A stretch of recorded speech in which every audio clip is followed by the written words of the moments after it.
Hi, this is Dr. Derek Taylor. I'm here today talking about elbow pain. Elbow pain is a very common condition I see here in the office, and it's a bummer when you have elbow pain. I mean, think about it. You're using your arms. You probably move this elbow joint about 1,000 times or more a day. You know, you're eating, drinking, working on the computer, lifting weights, exercising, just talking with people. You're using your elbow. So not being able to use your elbow severely decreases the quality of your life. Well, today in this video, I'd like to share you some tips on what you can do to help resolve some of your elbow issues if you're having some. So, first of all, your elbow joint is made of 3 bones: your humerus, your radius, and your ulnar. They come together right here, and you have this major group of muscles called the flexors, and this major group of muscles called the extensors that attach onto the elbow. You also have the biceps and triceps, but I don't see those typically involved in the elbow as much as the common muscles. So the pain on the outer portion of the elbow, right over here at this bone, this bony prominence, is called lateral epicondylitis or tennis elbow. Pain at the medial portion of the bone, where this prominence here on the medial aspect of the elbow, is called medial epicondylitis or golfer's elbow. Now, how do you know which one you have? There's a simple test you can do. Grab your fist, make a fist, and pull down like this. Going like this, if this aggravates this area, you most likely have medial epicondylitis or golfer's elbow. You can also open your hands like this and bring your hands back. If that aggravates this area, that could be indicative of lateral epicondylitis or tennis elbow. If you don't have pain on either one of those, you can take it a next step further, make a fist, pull down, and have somebody pull up. You resist, have them pull up on that, or you can just do it yourself. Pull up. If that aggravates or inflames that area, you may have epicondylitis in this area. And same thing, making a fist and pull down. If this aggravates this area, you may have tennis elbow. Now, interestingly enough, tennis elbow, 95% of the people that are diagnosed with tennis elbow don't play tennis. So it's just a repetitive stress and repetitive use of these muscles here, and same over here with the golfer's elbow.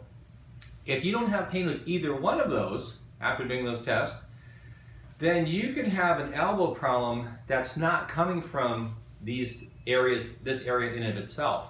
So let me take you to this poster over here.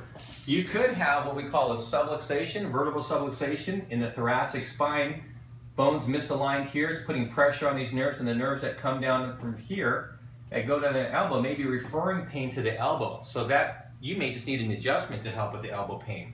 If you want to go a little step deeper, a lot of times I'll see adhesive scar tissue, which are like knots in the muscles in the upper back, and releasing this scar tissue. These adhesions can have, they're called satellite trigger points that can refer pain to the elbow. So you could have pain in the elbow, but it's not coming from the elbow at all. So if you have pain adhesions here in the upper back, let me give you a little simple tip that you can do at home to break up some of those adhesions and those knots. Just grab a tennis ball like this. You're going to put it on the ground. I'm going to put it on my table here, because I'm not going to lay on the ground. I got a white shirt on. I don't want to get it all dirty.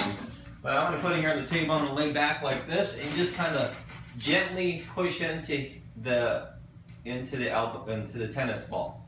So you just kind of gently roll around, and you'll find a spot that's uncomfortable or that seems tight, or it's gonna be a good kind of release or good kind of pressure, and just kind of hold it there for like 10 seconds or so. Then move to another spot where you'll feel it, and then if you find another spot there, you can hold that there for another 10 seconds as well.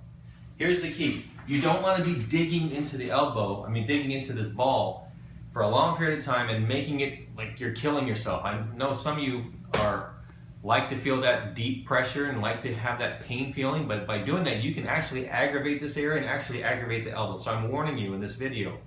If you hurt yourself, don't send me bad mail, because I'm warning you, don't put too much pressure on that ball. Now, when you're done with using the tennis ball, here's a great stretch that you can do to help stretch that area out. Put your elbow like this. With this hand, you're gonna lock this elbow here inside this fossa here, this little portion of the elbow, and you're going to grab here and you're going to pull like this. And you're going to feel that here. You're not feeling it in the back of the shoulder, but you're going to actually feel it here. So you're going to anchor, pull, and hold it there for 20 seconds. Take a deep breath in, take a deep breath out, and then go a little bit further. this is a great exercise, a great way to reduce stress in the upper back here as well. I already feel a little better just by doing that. In addition, I'm going to give you a little bonus here. In addition, for an exercise that you can do, hold your hands like this, and then you're going to hold your hands out like this, and you're going to do reverse circles, squeezing your shoulder blades together. Do like 20 of those and just relax. And while you're doing that, you want to be working this area. That alone can reduce a lot of tension in the back, and that alone may actually help with the elbow issue that if you're having it, if it's coming from here. I hope this tip has been helpful. This stuff works. I'm telling you, I've been in practice 22 years. In fact, I just recently worked on a chiropractor that had been in practice, I think, for over a dozen years. He was having chronic elbow issues. We tested him. It wasn't coming from here. It was coming from the back. We cleared that, and he felt a whole lot better. And in fact, you'll see he'll share his story with you in just a moment. And on that as well, I'm going to have my telephone number. I'm also have our email address. If you have any questions about anything we talked about in this video, feel free to contact us. When I have the time, I'll try to respond to you within 48 hours and get back to you and answer any questions that you have. So I hope this has been helpful, and I hope you have strong, healthy, pain-free elbows. Thank you very much. Hi, my name is Richard Bloom. I've been practicing physician for 17 years. I've had chronic elbow pain for the past 4 months I haven't been able to get rid of through other therapies, and Dr. Taylor has kindly given me one of his treatments today, and after just a few minutes of him tracing, and he didn't even work on the elbow, he actually found other areas that were blocking the elbow from functioning, I think, and feels amazing. Good job. Thank you, Dr. Taylor.